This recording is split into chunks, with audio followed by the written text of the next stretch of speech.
That's great, এক কিকে start হয়ে গেছে।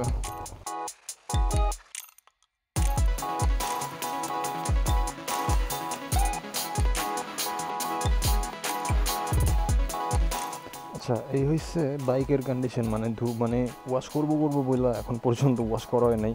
তো যেহেতু বৃষ্টি পড়তেছে লাস্টে কয়দিন ধরে, চলেন রাইডটা স্টার্ট করি আর আপনাদের সাথে ডিসকাস করি যে ব্যাগ ট্যাগ গুছায় কোথায় যাইতেছি।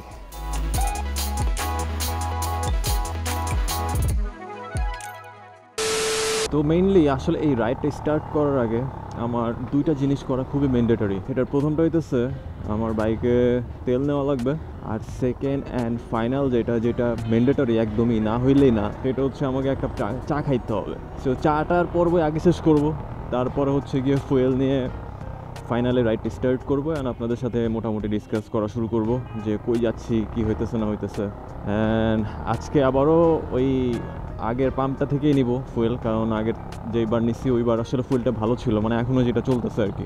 এরপরেও আসলে শিওর না, হ্যাঁ, কারণ মানে একবার ভালো তেল পাইছি দেখা আরেকবার সেকেন্ড টাইম ভালো তেল পাবো এটার কোনো সিওরিটি নাই। গতকালকেই আমার বের হওয়ার কথা ছিল, ইভেন এখন যেরকম মানে এখানে বাধা আছে ব্যাগ, কালকে ঠিক এই টাইমটাতেই বাসার নিচে জাস্ট আমার ব্যাগটা এমনি বাঁধছি এবং তারপর আবার উপরে গেছি। উপরে যাওয়ার পরে দেখি যে বৃষ্টি। ওয়েদার এখন পর্যন্ত যেরকম আছে, ফাইনালি যদি এরকমই থাকে তাহলে রাইডটা অনেক স্মুথলি করতে পারবো।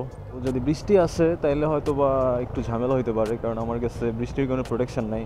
তো ঘাড়ে যেটা আছে এটাও ওয়াটার প্রুফ, বাট যদি বৃষ্টিতে ভিজতে হয় তাহলে ওটা কতটুকু সেফ থাকবে এটাও জানি না আসলে, কারণ এর আগে কখনো এরকম মানে ভারী বৃষ্টির মধ্যে এরকম রাইড করি না, আর রাইড করলেও তখন হয়তো বা কোনো প্রোটেকশন ছিল, বাট আজকে এরকম কোনো প্রোটেকশনই নেই। তো গত ব্লগে অনেকেই জিজ্ঞেস করছিলেন যে আমি ফুয়েলটা কোত্থেকে নিয়েছিলাম। এই জায়গাটা হচ্ছে আগারগা আইডিবি ভবন, অ্যান্ড এটার পাশেই যে তালতলা বাস স্ট্যান্ডটা আছে, এই যে এখান থেকে হাতের বামে গেলে এইখানে একটাই ফুয়েল পাম্প আছে। এই যে চলে আসছি, আপনাদেরকে আরেকটু ভালো মতো লোকেশনটা জানাই দিই। এটা হচ্ছে পিলার নাম্বার 338, ঠিক এটার অপোজিটেই এই যে ফুয়েল পাম্পটা, এটার নাম হচ্ছে যমুনা। সো এই জায়গার থেকে আপনারা চাইলে ফুয়েল নিতে পারেন। 122 টাকা হয়ে গেছে আজকের ফুয়েলের লিটার, মানে অকটেনের লিটার আজকে 122 টাকা। তো আমি লাস্ট হচ্ছে বাসায় গেছিলাম রোজার ঈদে, অ্যান্ড রোজার ঈদের পর আবার যখন ঢাকায় ব্যাক করি, তারপর আবার কোরবানির ঈদের জন্য আবার চাইতেছি। তো এর মাঝখানে আসলে আর ঢাকা যাওয়া মানে বাসায় যাওয়া হয় না আর কি। তো অনেক দিন পর হচ্ছে গিয়ে এরকম এক ঈদের পরে আর এক ঈদে বাসায় যাচ্ছি, আল্লাহ ভরসা। এখন আছি আগারগাতে, আমি এখন এদিক থেকে হচ্ছে শিশু মেলা হয়ে তারপর হচ্ছে গাবতলিতে ওই সাইড দিয়ে বের হয়ে যাওয়া ট্রাই করব। তো আবার শুনছি যে গাবতলিতে নাকি রাস্তাঘাটের কাজকাম করতেছে, তো জানি না ওইদিকে কী অবস্থা, শুনছি ওইদিকে নাকি অনেক জ্যাম। তো লেটস সি, যখন বের হয়েছি তখন যাইতেই তো হবেই, তো ওই চিন্তা করে আসলে লাভ নেই। সো দেখতে থাকেন, রাইডটা এনজয় করতে থাকেন। 2:13, সো তার মানে হচ্ছে আমি বলা যায় যে ফুয়েল পাম্প থেকে 2:10 দিকে বের হয়েছি, এরকমই আর কি কিছু একটা হবে। সো দেখি কাউন্ট করি আজকে বাসায় পৌঁছাইতে কত সময় লাগে। আর মাঝখানে আরেকটা নিউজ দেখে তো আরেকটু ভয় পেয়ে গেছিলাম যে লাস্টে কয়েকদিন যেই মানে ওয়েদার খুবই বাজে ছিল, সো ওইটার কারণে আসলে পাটুরিয়া ফেরিঘাটের ফেরি নাকি বন্ধ ছিল। তো যার কারণে আজকের আপডেটটা জানি না, তবে মনে হয় যে আজকে ফেরি চলাচল করতেছে, কারণ আজকে যেহেতু ওয়েদার ভালো, একটু একটু রোদের দেখাও পাওয়া যাইতেছে, বাট ওইটা আসলে মেঘের আড়ালে ঢাইকা আছে, বোঝা যাইতেছে না আর কি। রাস্তাঘাটে কোনো ঝামেলা না হইলেই হইলো।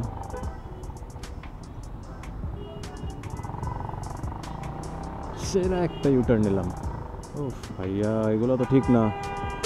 দেখেন, এই একটা পরিবহন, এটার নাম হয়েছে পরিস্থান, এটার পিছে কোনো ব্যাকলাইট নাই, কোনো সিগন্যাল লাইট নাই, কালো ধোঁয়া ছাড়তেছে, পুরা এরিয়া অন্ধকার হয়ে যাইতেছে, বাট ভাই এগুলা দেখার কেউ নাই।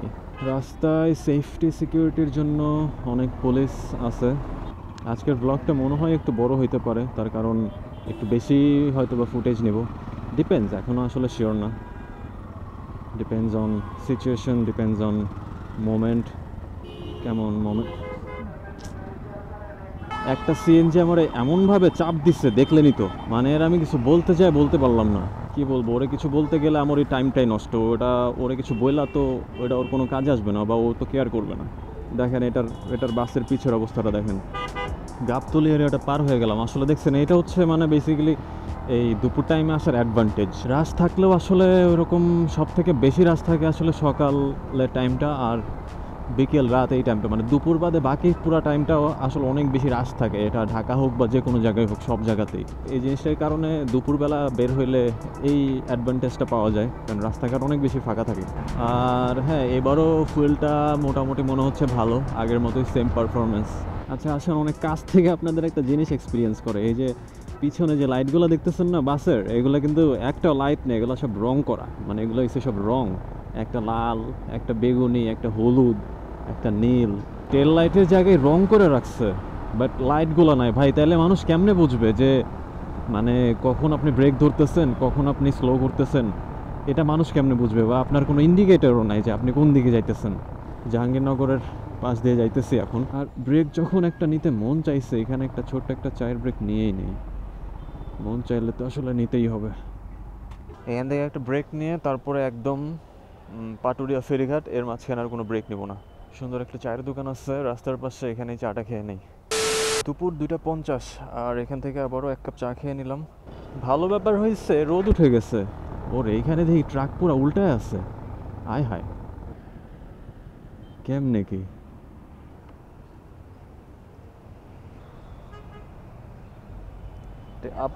আপনাদের আপনাদের নাকি?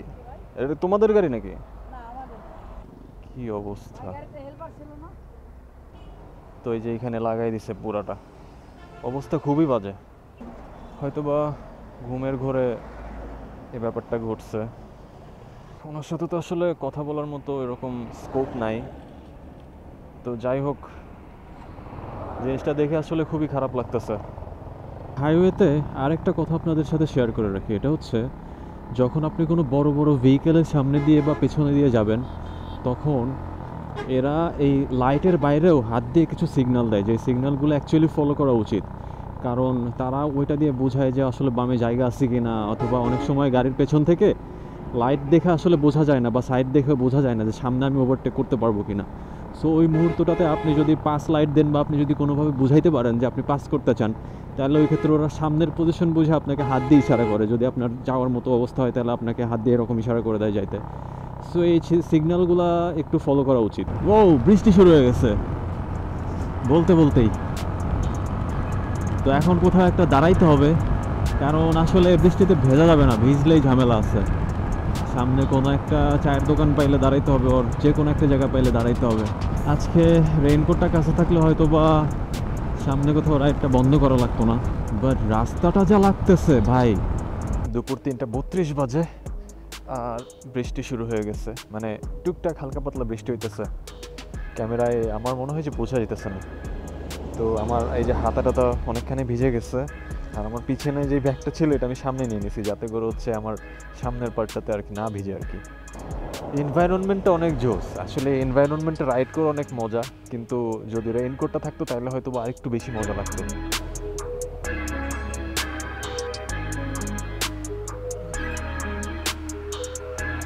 ভাই রিক্সাটা একটু পিছাই দিলাম।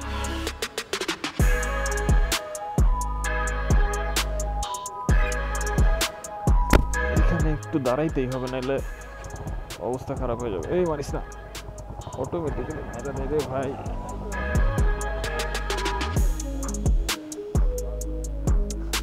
অটো রিক্সা অটোমেটিক্যালি চলে। মোটামুটি অনেকক্ষণ ধরে বৃষ্টি পড়তেছে, আর বৃষ্টি ছাড়ার কোনো অপশন আমি পাইতেছি না। তো যার কারণে আমার কাছে এক্সট্রা একটা জিপার ছিল। সো ওই জিপারের মধ্যে হচ্ছে আমার phone, money bag and important যা কিছু ছিল ওগুলো হচ্ছে জিপারের মধ্যে ভরে নিছি। তো আগাইতে থাকি, দেখি কি আছে কপাল, আল্লাহ ভরসা। আর এখন ফুটেজ আর নিব না, ক্যামেরা বন্ধই থাকবে, বাট মাউন্ট করা আছে, দেখি সামনে কি হয়। ভাই অবস্থা খারাপ, ডেঞ্জারাস। যে বৃষ্টি শুরু হয়েছে, বৃষ্টির মধ্যে যাইতেছি, অলরেডি আমি পুরা ভিজে গেছি, আমার ব্যাগের অবস্থা কি আমি জানি না।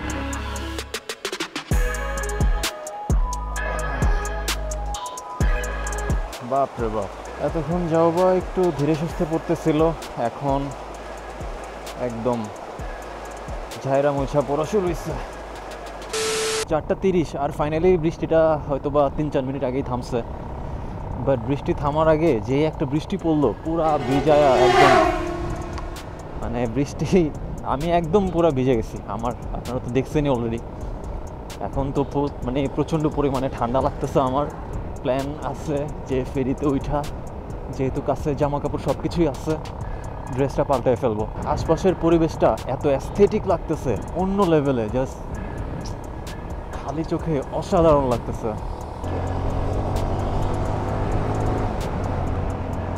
ভাইজর খুলে রাখছি কারণ ভাইজর ভেজা, আর ভেতরে যেহেতু অ্যান্টি ফগ ভাইজর নাই, ওইটার কারণে আসলে নিঃশ্বাস নিলে ভেতরে ঘোলা টাইপের হয়ে যাইতেছে।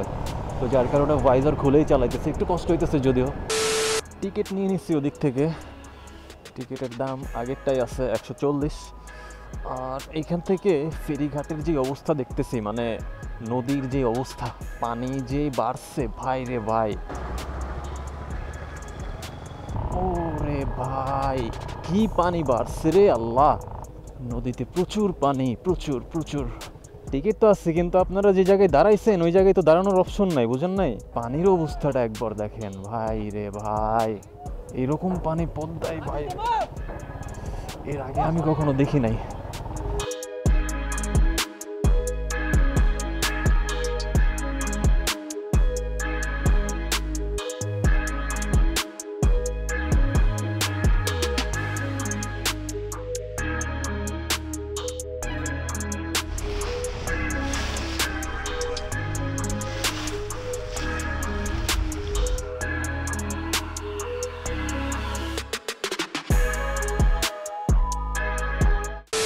অটো দাঁড়ায় একদম রাস্তাগুলো বন্ধ করে রাখছে, কি আজব কাহিনী।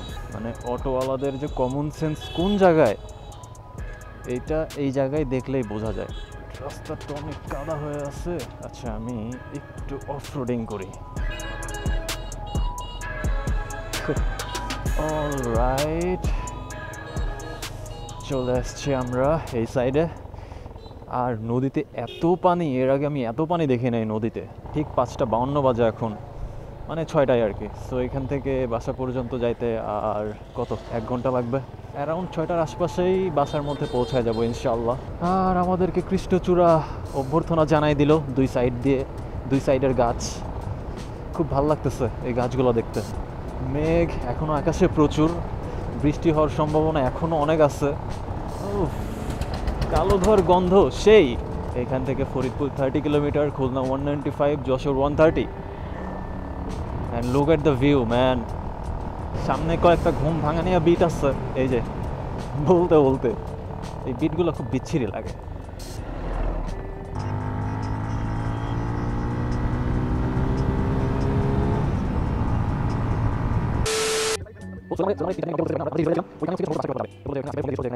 তাহলে ভাই আমি আগাইলাম, আপনি তো মিয়া লোক ভালো না, ঠিক আছে, আল্লাহ হাফেজ। সৌরভ ভাইয়ের সাথে ছোটোখাটো একটা ব্রেক হয়ে গেল, তো আমরা চলে আসছি অলরেডি। এটা হচ্ছে মুরগির ফার্ম। এই চাচা, 6:47 বাজে, এখন পর্যন্ত 114.5 কিলোমিটার রাইড করা হয়েছে। যাক, আগে অনেক বেশি ঠান্ডা লাগতেছিল, এখন আসলে বাতাসে আমার প্যান্ট শুকিয়ে গেছে। আর যেহেতু শার্টটাও চেঞ্জ করে ফেলছি, তো যার কারণে আর ভিতরে একটা টি শার্টও পরে নিয়েছিলাম, কারণ ঠান্ডা লাগবে জানতাম, তো যার কারণে টি শার্টটাও পরে নিয়েছিলাম। তো এখন মোটামুটি একটু কমফোর্টেবলি রাইড করা যাইতেছে।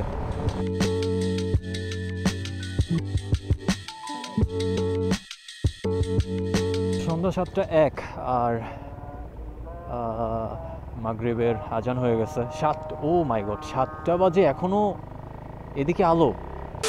সন্ধ্যা 7:12 আর পৌঁছে গেছি। এটা হচ্ছে পাংশা কলেজ মোড়। সো এই দিক থেকে এটা হচ্ছে মেইন রাস্তা, আর মেইন রাস্তা থেকে আমি হচ্ছে রাইট সাইড নিয়ে নেব। আর যদি সোজা চলে যান তাহলে সেক্ষেত্রে আপনারা এদিক দিয়ে পাংশা বাস স্ট্যান্ড, অথবা আরও সামনে চলে গেলে কুমারখালী, তারপর হচ্ছে কুষ্টিয়া। জার্নিটা অনেক ভালো ছিল, সব কিছু মিলেছিল আর কি, মোটামুটি ভালোই ছিল আর কি। মোটামুটি আজকের রাইডও শেষ এই পর্যন্ত। সো এখান থেকে বাসে আমার অল্প একটু দূরে, তো যেহেতু অন্ধকার হয়ে গেছে তাই ভাবলাম যে এখানে ব্লগটা মানে এন্ড করে দিই। সবাইকে অগ্রিম ঈদ মোবারক। ব্লগটা কেমন লাগলো এটা কিন্তু অবশ্যই চাইলে কমেন্ট করে জানাইতে পারেন। That's all about for this video. Thank you for watching and I will see you on the next one. Peace.